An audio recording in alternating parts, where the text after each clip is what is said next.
आप अपने घर में बैठे हैं और अचानक से जमीन के अंदर से तेज झंझनाहट की आवाज आती है, दीवारों पर दरारें दिखने लगती है, आसपास की इमारत और मकान ढहने लगते हैं। अचानक से आपको पता चलता है कि ये घर और इलाका छोड़कर अब आपको चले जाना। सोचकर ही आपकी रूह कांप गई होगी। इन तकलीफों से गुजर रहे हैं उत्तराखंड के जोशीमठ में रहने वाले लोग, और अब यहाँ यात्री भी जाने से कतरा रहे हैं। कब, क्यों और कब से ये सब हो रहा है, इतिहास क्या कहता है और अब आगे क्या होगा, समझिए रिमझिम के ये 5 पॉइंट्स। तो पहला है कि ये सब हो क्या रहा है। उत्तराखंड के चमोली जिले में एक नगर है जोशीमठ, जो कि 6150 फीट की ऊंचाई पर है। यहाँ पर 500 से ज्यादा मकान और इमारतें हैं, हजारों लोग यहाँ पे रहते हैं और लाखों यात्री यहाँ पर आते जाते हैं। जोशीमठ बद्रीनाथ धाम का प्रवेश द्वार है और अब ये डूबने की कगार पर है।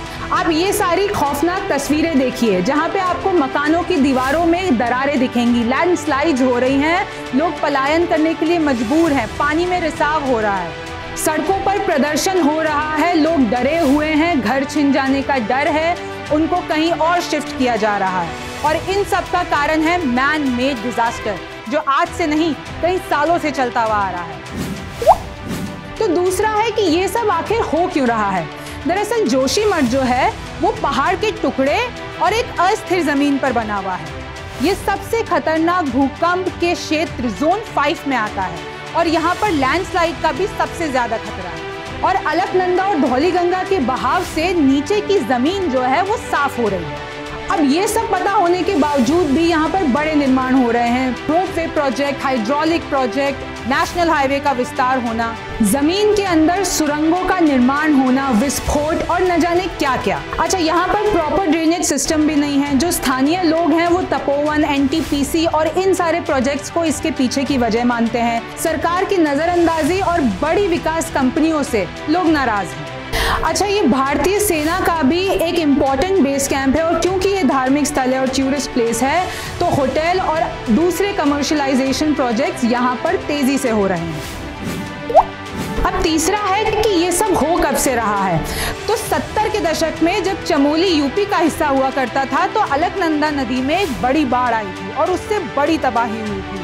भूस्खलन, लैंडस्लाइड और न जाने कितनी तबाही उस बाढ़ ने मचाई थी। फिर 1976 में मिश्रा कमीशन की एक रिपोर्ट ने ये चेतावनी दी गई कि जोशीमठ एक बहुत ही सेंसिटिव एरिया है और यहाँ पे निर्माण कार्य ना हो, बड़े प्रोजेक्ट्स को यहाँ पर बंद किया जाए और इसकी नींव के साथ खिलवाड़ ना किया जाए। रिपोर्ट में ये कहा गया कि अगर ये सब बंद नहीं हुआ तो बहुत बड़ा नुकसान उठाना पड़ सकता है और आज नतीजा सामने है। 2009-2021 में भी ऐसे कई हादसे हुए, लेकिन एडमिनिस्ट्रेशन की नींद नहीं खुली और आज ऐसे हालात हैं कि इसको रिवर्स कर पाना बहुत ही मुश्किल है। चौथा है जोशीमठ का इतिहास। तो यहीं पे ही आदि शंकराचार्य ने ज्ञान प्राप्त किया था, अपने पहले मठ की स्थापना की थी। मान्यता के हिसाब से नरसिंह मंदिर में पूजा किए बिना बद्रीनाथ की यात्रा को कंप्लीट नहीं माना जाता। हर सर्दियों में बाबा बद्रीनाथ की जो मूर्ति है उसको यहाँ के एक मंदिर में रखा जाता है। लोग कहते हैं कि एक भविष्यवाणी के हिसाब से ये पूरा जोशीमठ एक दिन विलुप्त हो जाएगा। आपको बता दें कि चिपको मूवमेंट भी यहीं से शुरू हुआ था। अब पांचवा है कि अब आगे होगा क्या।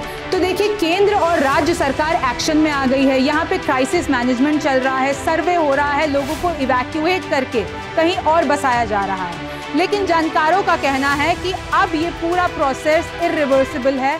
अब यहाँ पर जो दरारें आ चुकी हैं उनको भरा नहीं जा सकता है और अगर ऐसा ही चलता रहा तो एक दिन ये पूरा जोशीमठ मलबे में कन्वर्ट हो जाएगा। इन सारे निर्माण कार्यों से जो नींव है जोशीमठ की वो इतनी कमजोर हो गई है कि अब उसको भरना, उसको ठीक करना पॉसिबल नहीं है। अब सिर्फ एक ही चीज की जा सकती है, जो कि है इवैक्यूएशन, विच मीन्स कि उधर जितने भी इलाके हैं, जितने भी लोग रह रहे हैं, उनको वहां से निकाल कर कहीं सुरक्षित जगह पर भेज दिया जाए।